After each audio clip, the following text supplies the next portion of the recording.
Welcome to High Infidelity, the best cheating videos on YouTube. If you enjoy this content, remember to subscribe and turn on notifications. Now let's get into the video. Deployed, cheated on, caught by mom. I'm a 20-year-old M who has been dating this 19-year-old female for 5 years. We dated throughout high school and continued to date after graduation. After graduation, I joined the military and we remained together throughout the hardship. I arrived home for a few minutes, then departed to check into my unit and was almost immediately dispatched on a deployment. Communication has been sporadic at times and the internet isn't always reliable, so keeping up with and communicating to my partner has been difficult. However, I got a message from my mother earlier today asking if I knew where my girlfriend was.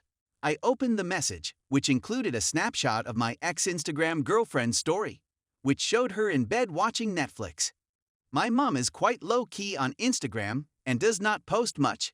She only uses it to check in on my Instagram and see what I'm up to.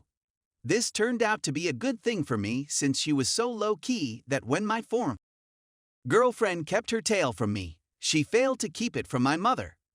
At first, I assumed it was the same dark-room Netflix that all these gals like posting till. It turned out to be my dear friend's bedroom. It didn't take much for me to recognize what had probably occurred, or has been occurring for quite some time while I'd been gone, but like many others on here, I would have never imagined it would happen to me.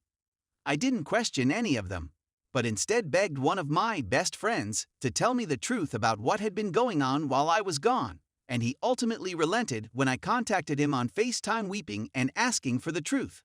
I'm disgusted, saddened and disturbed about the finding, as well as the fact that individuals I thought would be my friends and had my back have deceived me. For all my brothers and sisters out there who don't get to see their significant other too frequently, have your mother track your significant other. It may spare you sorrow. Story 2. My 42 female, daughter 9 female, hates her other mom's 42 female, new GF 40s female. For the record, my ex and I were married for 13 years. She identified as a cis male for the most bulk of that period. We had a child together in 2012. She got me pregnant the traditional manner, and I delivered birth. She informed me in 2018 that she had chosen to transition. We broke up a year later.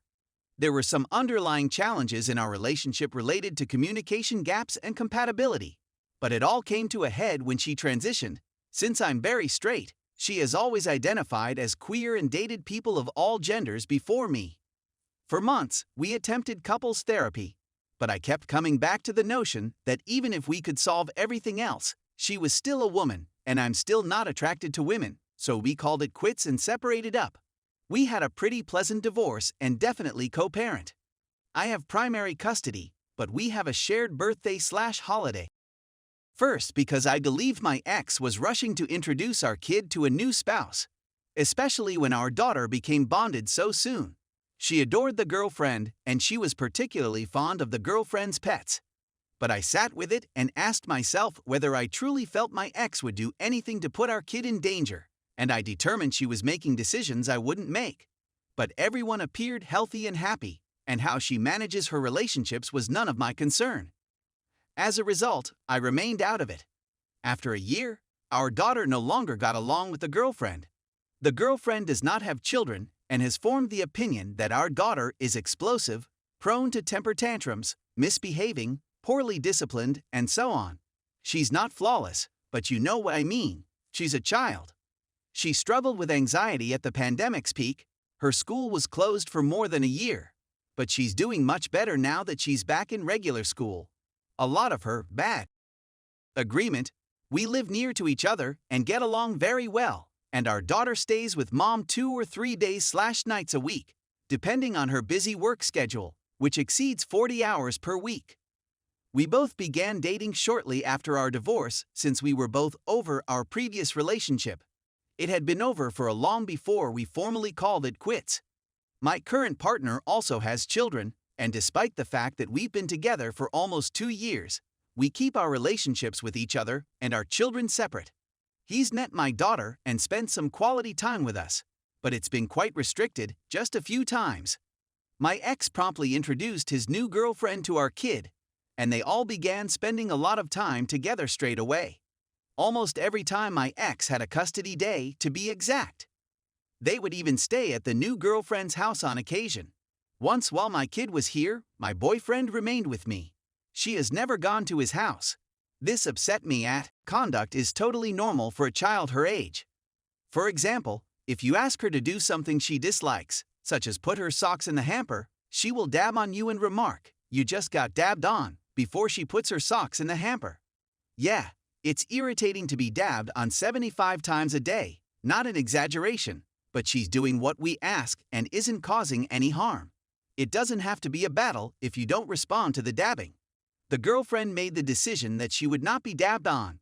Anyone who has a child understands that you can't truly stop a child from doing something they have complete control over, such as the position of their arms. The only way to do this is to make people so terrified of you that they will not challenge your authority.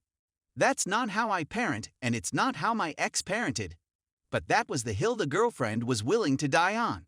From then, everything just degenerated, culminating on Thanksgiving. Our daughter at the table when the three of them were eating supper. Not spectacular, but you know what I mean. It's not like she forced herself to. Things like these happen. The girlfriend became enraged because she had supposedly enacted a no at the table rule.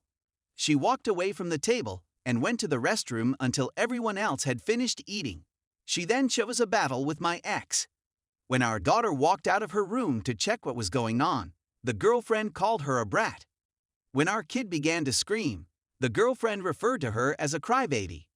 My ex asked her to leave and then returned our kid to me. It was my night. I spent the whole evening with a weeping child, wanting to turn this woman's face inside out for calling my child a brat and a crybaby in her face. I do not use such language with my child. I believe it is emotionally damaging.